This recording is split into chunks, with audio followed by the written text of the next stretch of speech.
আসসালামু আলাইকুম এভরিওয়ান, কেমন আছেন সবাই? আশা করি ভালো আছেন। তো আপনাদের ঈদ কেমন কাটলো? আমাদের ঈদ আলহামদুলিল্লাহ ভালো। ঈদের দিন সব ভাই ব্রাদার মিলা সব বেড়াইছিলাম, গেছিলাম মেহেরপুর থেকে চুয়াডাঙ্গায়। আমনে আমনে ঘুরাইতাছে তো ঘুরাইতাছেই, কমনে যাব কোনো ঠিক ঠিকানা নাই।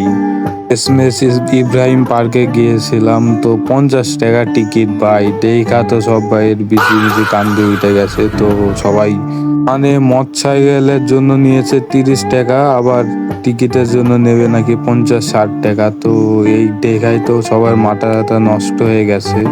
তো আবার ইব্রাহিমপুর থেকে ব্যাক করে আবার চুয়াডাঙ্গার দিকে যাইছিলাম।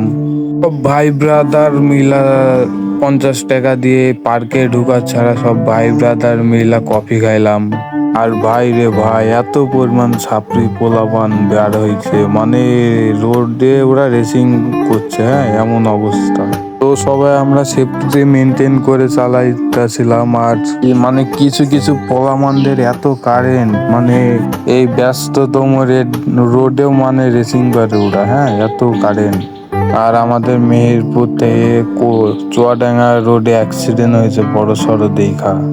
মানে ভাই 5 জন রেসিং করছিল, 5 জনে অ্যাক্সিডেন্ট হয়েছে। তো জানি না ওদের অবস্থা কেমন। আর এইদিকে আরপিএম লক ছিল, আরপিএমটা আনলক করে নিচ্ছে। মানে মাইলেজ বেশি পাওয়ার জন্য আরপিএমটা লক করা ছিল, ওই জন্য আনলক করে নিলাম। তো আজকের মতো এইটুকু, আল্লাহ হাফেজ, ভালো থাকবেন সবাই। আর ঈদে একটু সেফলি গাড়ি চালাইবেন।